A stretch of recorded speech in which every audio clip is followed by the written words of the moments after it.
podcast that provides a platform for women of all walks of life to share their upbringings, life lessons learned, experiences, and journeys to come. Uncommon Women speaks on topics that can relate to all women. We share, we listen, we laugh, we cry, and we empower each other to be the best uncommon woman that they can be. Ultimately, we are cultivating a global movement of women supporting women. Women supporting entrepreneurship, relationships, self-love, and so much more. We inspire each other to make an impact on this world for the better. Be sure to like, share, and subscribe to Uncommon Women. Now, finally, grab a seat, get comfortable, and hear from your wonderful hosts, Shanira and Jenny Lee.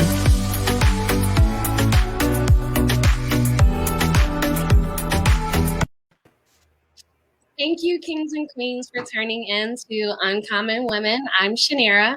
And I'm Jenny Lee. And today we have an amazing guest speaker, Samantha Saunders, that's going to revive our thoughts and thinking of bouncing back from toxic relationships. 2 episodes ago, we spoke on narcissistic relationships, so be sure to check that out. But today we're actually going to dive into rediscovering ourselves. Before we get into today's topic, I just want to give you a little detail in regards to Samantha.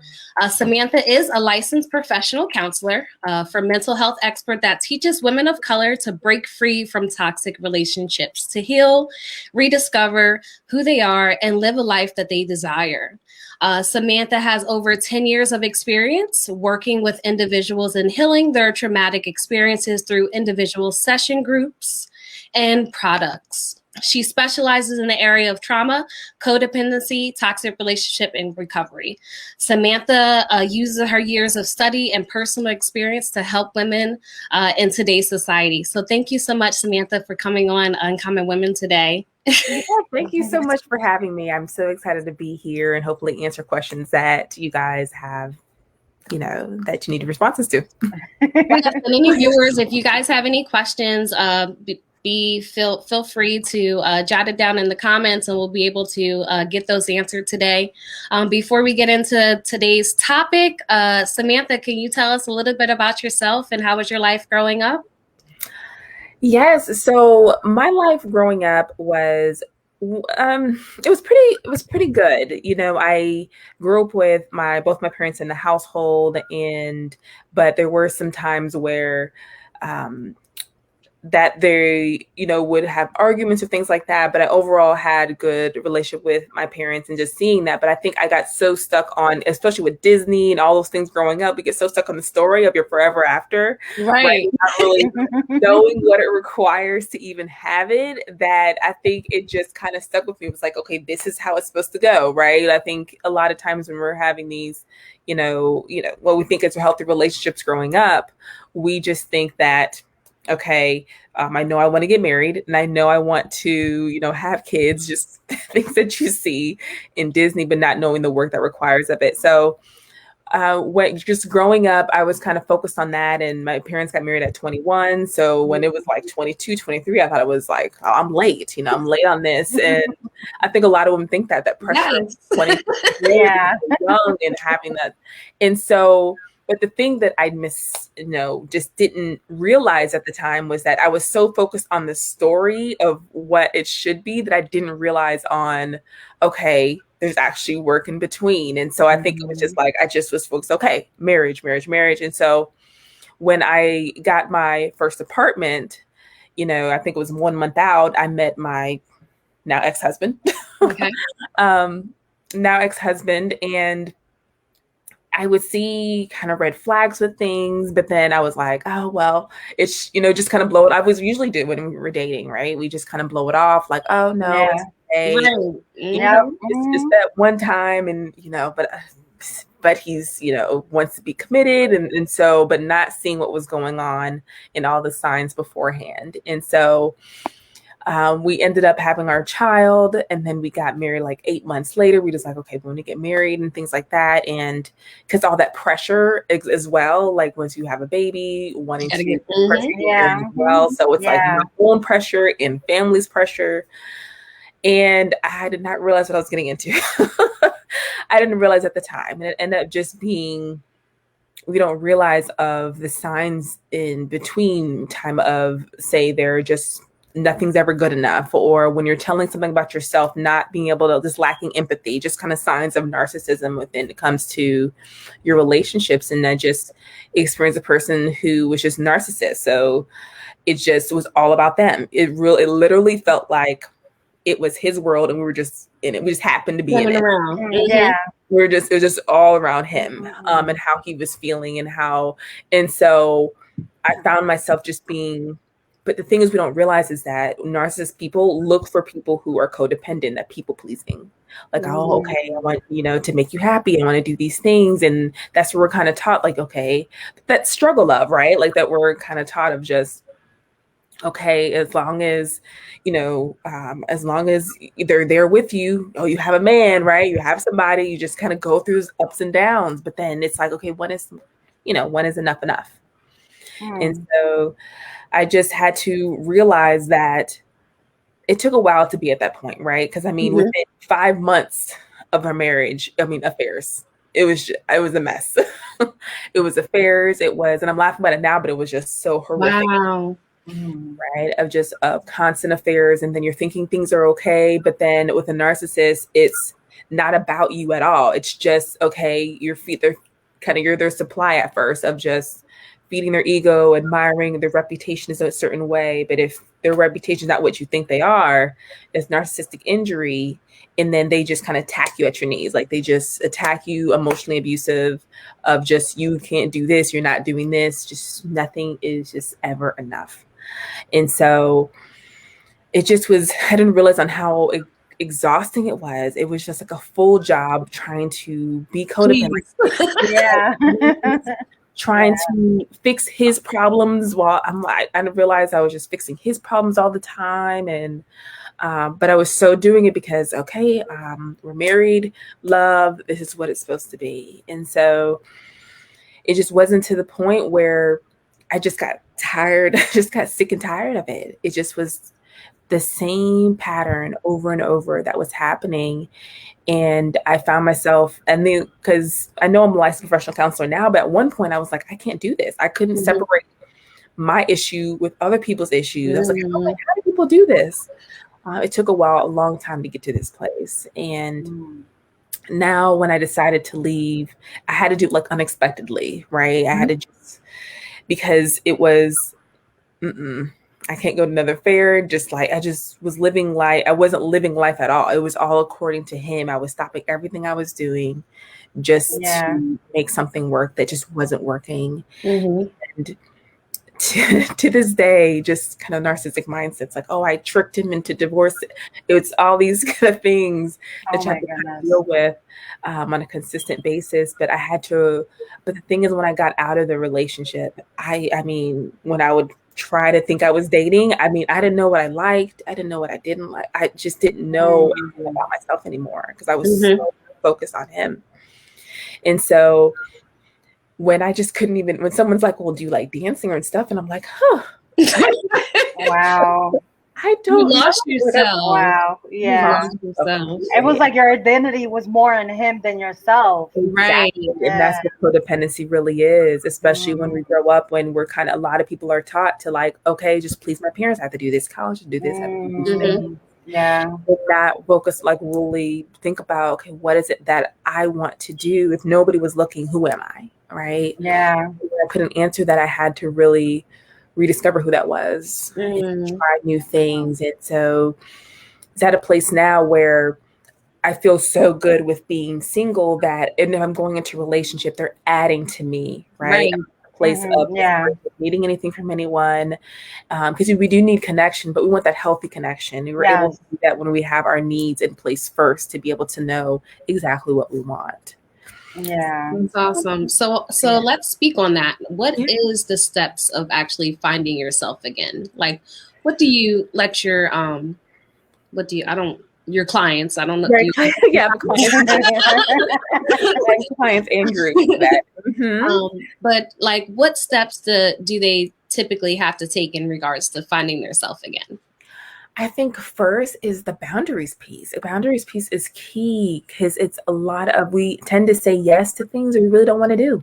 Mhm. right? And I like to give the analogy of like, if it's not a hell yes, it's a no, right? So Mhm. if I like that. right, I like to think like, I do the Chick-fil-A and kind of Taco Bell comment of, okay, if someone's like, you want to get Chick-fil-A, it's like, hell yeah, I want to get Chick-fil-A, right? It's like immediate, just hell yes, right? But then if someone's like, Taco Bell or KFC, it's like, I mean, maybe, and then it's no, right? But I use it as food analogy, so just kind of like how differentiated it is. If it's like a or maybe, then it's a no. To not put yourself in positions where you really don't want to do something, and a lot of it is just listening to yourself, but also knowing, okay, what are you okay with, and what are you not okay with, and really being able to speak those limits, because a lot of times we think that it's common sense, right? We think it's common sense that people should know not to do so and so, but no, you have to say something. You have to speak up about it, about what's okay with you, what's not okay. It's like, for example, it's okay for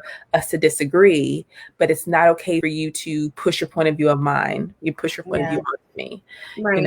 So just really being able to have those differences. Also spending quality time with yourself again, right? Discovering what your early passions are. Discovering of, okay, what are some things that I like to do before all this relationships happened or kids happened? What did I like to do beforehand? And seeing if you still like those things. Was it dancing? Was it, it could be just reading, just taking the time to read that didn't have an agenda with it.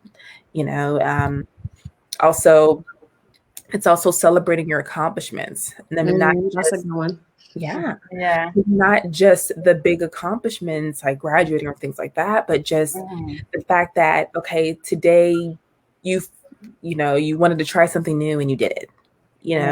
Kind of small accomplishments, or today I got this one big thing done, or was one even small thing done. The fact that even when some people are feeling down or depressed, the fact that you got up and you just kind of attempted needs to be celebrated. And it's also kind of choosing yourself, even if that means leaving others behind, because you put your boundaries up naturally, because it's going to create those healthy relationships around you. There's going to be people who are not going to be there anymore because they're used to you not having any boundaries. They're used to you just, you saying yes to whatever they asked you for. Right. Best believe there's going to be a fight. Yeah. There will be, and especially if you're dealing with a narcissist person, you already know it's going to be, I like to think of it as my 4-year-old having a tantrum, when someone's not getting their way, but it's as an adult. So think of it as an adult. So an adult tantrum is yelling, screaming, calling names. They just have the words now versus a 3-year-old just right, and just whine. So it's just a little different, but I try to make it that way. So it's like, okay, nothing personal towards me. They're having a tantrum, so let them be able to have their own tantrum. And I keep moving. Can you talk about can you have a toxic relationship with yourself? I believe that you can. I think when we tend to, if people are kind of, a lot of people are saying the same things about you, like in just kind of that negative and this kind of thing of what you're thinking about. Yeah. So just, is it constantly this inner criticism or just, negative self-talk when kind of people have the pessimistic attitude towards things. And I think some people call it like the realness, like I'm just being real, being this real. is who I am. Like, right? Those things, but it's not who you are, it's what you learned, right? It's what you learned. And so with that, I think it's just being able to just recognize that, okay, what is going on within me and what kind of world do you want to really live in? Do you want a world where it's just kind of constantly pessimistic, where things are constantly, you feel like things are constantly happening to you? Because we got to realize that we think that anxiety or worry helps us when it literally does nothing for you. It just adds stress on top of stress. Right. So definitely you can. Okay. Now, can you actually find yourself in the midst of toxicity?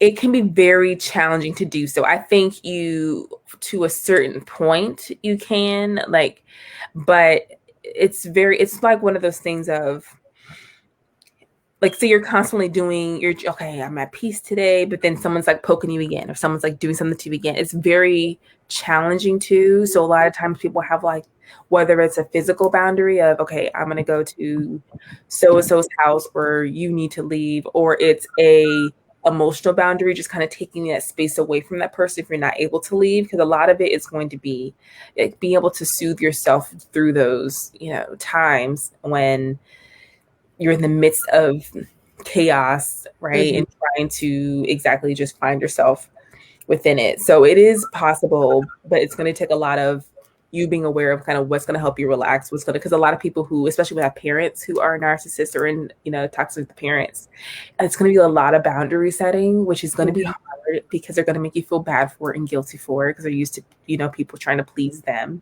Mhm.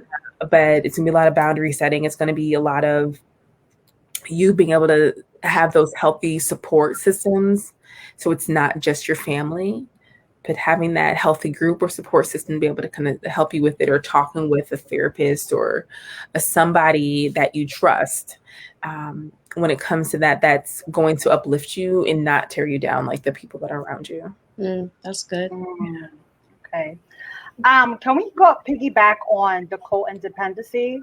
I really want to know, like, because I know people think just co-independency is where, oh, well, they just get attached to people. Can you go on a deeper level on that in relationships? Yeah, like what causes it? Yeah. Things like that. Yeah. So a lot of times it's caused within childhood when we have to constantly, please our parents for them to not be disappointed in us, or if they want things a certain way, and say if you're different in some way, like you're uncommon in some way, and they don't like it, it's going to be, it's even though they're not probably saying it directly, but like, no, this is wrong, and this is how you should do things. It's going to be, okay, well, I know growing up is, okay, if I did things this way, then mom and dad, mom or dad won't be mad at me. Right. Okay. And having that. So even when people are dismissing your feelings, so say if you're, I'm feeling sad, or, we have those, what did we used to say? You better stop crying or give something to cry about. Right. Okay. Or when we don't even realize it, those comments is going to be like, okay, well, I shouldn't cry. Like, this is when people just start emotionally numbing. Like, oh no, when emotions come, when people are uncomfortable with it, they're going to say, oh, you're too sensitive or you're too emotional. It's really people just being uncomfortable with your own emotions. But it's also, again, it's dismissing exactly how you feel, difficulty in communicating how you feel or expressing yourself to others because you're so worried about, so worried about how they feel, or you find yourself apologizing about things that you really didn't need to apologize for. Like if you're speaking your mind, what's making you apologize about it.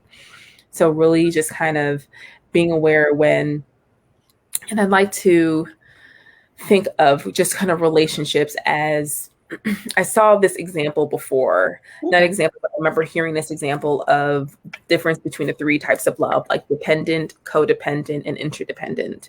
So with dependent, I just imagine a certain example of it's a lovely couple that's coming and they want to look at the sunset together. So they drive and it's like a cliff and there's this beautiful sunset. And so with dependent love, dependent, codependent are two lowest forms of love. So with dependent love, it's, okay, the guy is looking at the sunset. The woman is just watching him. Like, I'd just rather watch you than to look at the sunset, right? That's dependent love. Okay. So if the same scenario happens, codependent love is you guys are both looking at each other. So, oh, I don't want to look at the sunset. I just want to look at you constantly. It's just constantly just kind of, okay, I just want to look at you. I don't want to even look at the sunset. Right. And that's when we kind of think what we want, but then it just kind of gets a lie. It gets kind of suffocating after a while because you're not your own person anymore. Yeah. What we're trying to do is get interdependent love, where you're at the same scenario. You're, looking at the sun, but you're both looking at the sunset. You're trusting that the other person's there, right? You're in the present moment and you're both looking and enjoying the sunset together, right? You're still your own two different people, but growing together, adding to each other, and enjoying this present moment. Yes. we're trying to get to when it comes to love. I like that analogy. Because I'd be Yeah. like, ooh, he's so fun. I know. I'm like, oh yeah, the sunset. You're right. Right. I'm the other way around. I'm like, who set you? Who set you? Really just kind of like guarded a bit, you know. Yeah, I mean, I think with being in a toxic relationship, you have to be alone. You have to guard your heart. Right. You have to guard your heart, and I think that's important. Especially, you have to put some kind of standards and boundaries after a while. Especially when you start walking into, loving yourself again, Right. and trying to find your identity, and that's important because, like you said, you lose yourself. You don't everything you do. You're thinking, hey, this is who I am, and really is not. You're actually that person, the narcissistic person that you were with. You end up liking everything they do, and you're just like, well, I really don't like that, And believe me, I experienced that, and I went through that myself. So ladies, just guard your heart. That's all I can say. Guard your heart. But I think it's, yes, guarding your heart, but you don't want to kind of go into places of thinking that everyone's trying to hurt you too. Because I think exactly. That either. I should have said that. Thank you for correcting me on that. Because a lot of times we put walls up, right? Yeah. Walls are protecting us, but no, walls block everybody out. Like no one can get in. Right? What you want to do is have a gate, letting the good in, keeping the bad out, because there's really good people out there. Right. And so you want to be able to let those good people in. So not where you have like a whole gate, fence, barbed wire around your house, right? But like just a window or a door where people can like go in, like if I'm good, and then, okay. And give people time, healthy relationships do take time, right? And just kind of giving people that access to you. Like not everyone deserves access to you. So you just got to really kind of feel out, okay, if I'm telling you something, how are you responding? Are you someone that, if I'm telling you something that's important to me, are you able to have empathy for what I'm experiencing? Are you feeling it with me? If that person is, and okay, they get a little more trust from you, a little more access. But if someone is saying something and they have no empathy, or they just talk about themselves, or it's just nothing about you, right? Then okay, I can't talk about you about this, about this subject, or I just distance myself from you because I see that there's just some red flags going on. Yeah. That makes sense. Okay. So I see that you typically, is there a reason, or I see that you like to help women of color. Do we have a harder time finding ourselves after a toxic breakup, or?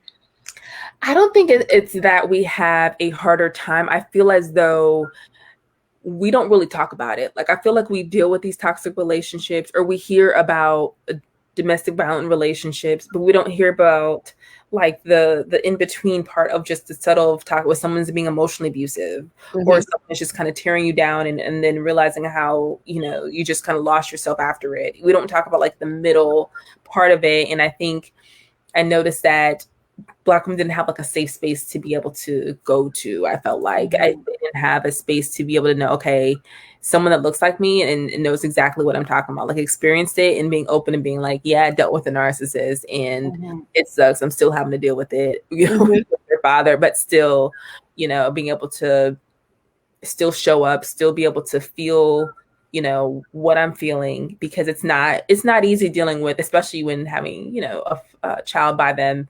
Or it's not easy to be able to kind of navigate that and still function and still be able to do things. But it's a lot of it is knowing who you are and not what other people tell you you're supposed to be. That makes sense. Do you believe that that's the stigma of, Black women is crazy from men? Do you think that comes from, being still unhealed from toxic relationships? Yes, I think it's definitely started.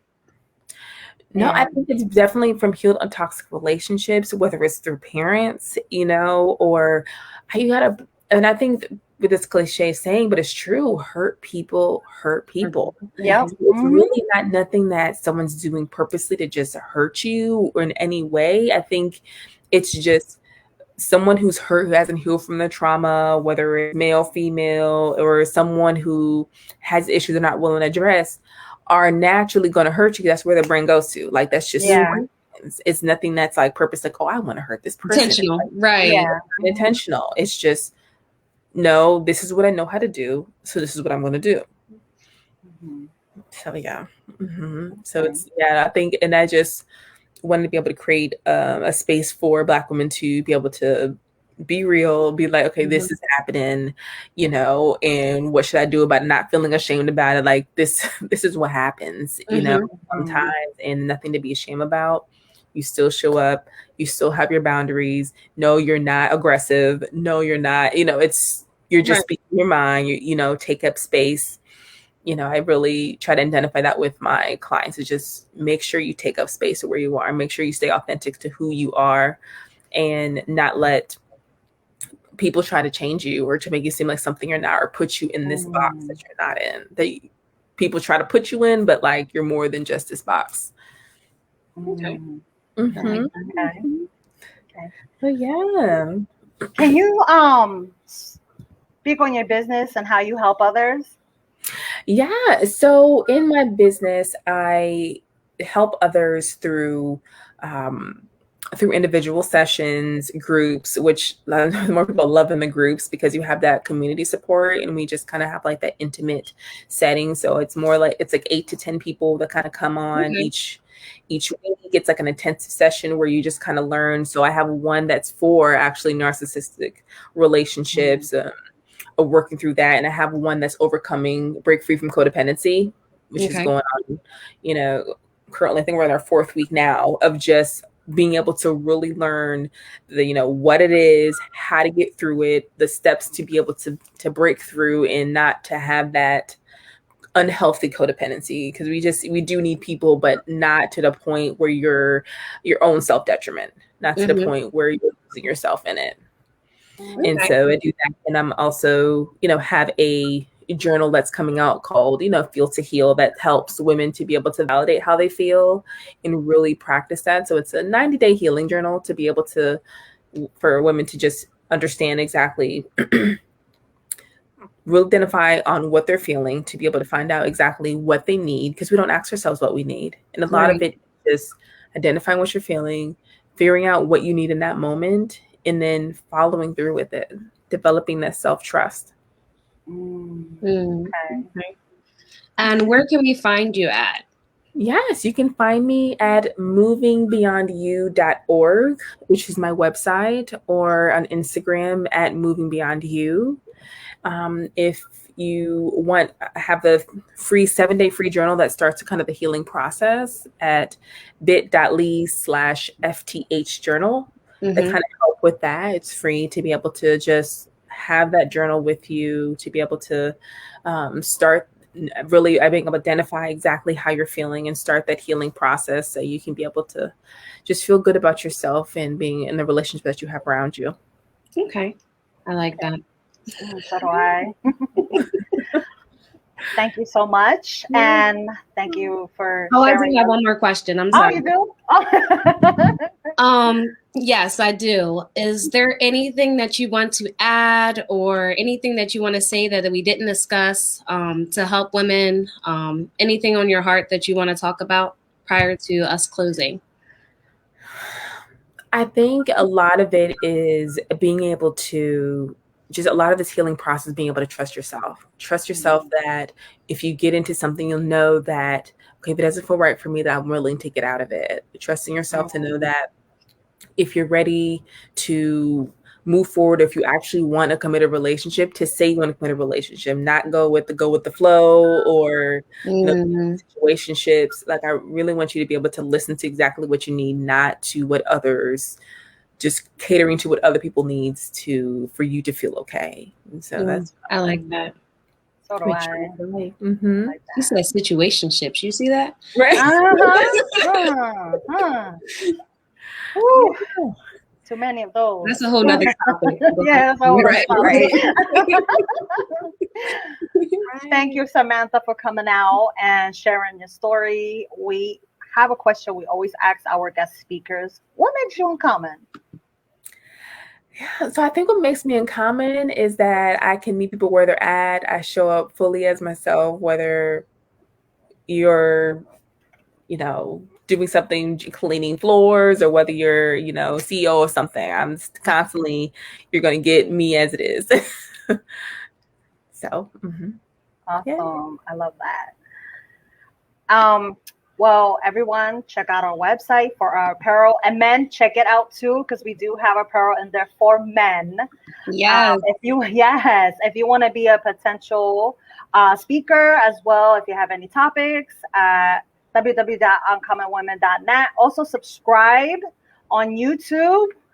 And again, May 22nd is our first annual self-love seminar. Tickets are selling out fast. Ladies, come on, you got to get those tickets. We're going to have inspiring and empowering women and testimonies. Tickets are $15. And when you attend, you will get a special gift bag from Uncommon Women.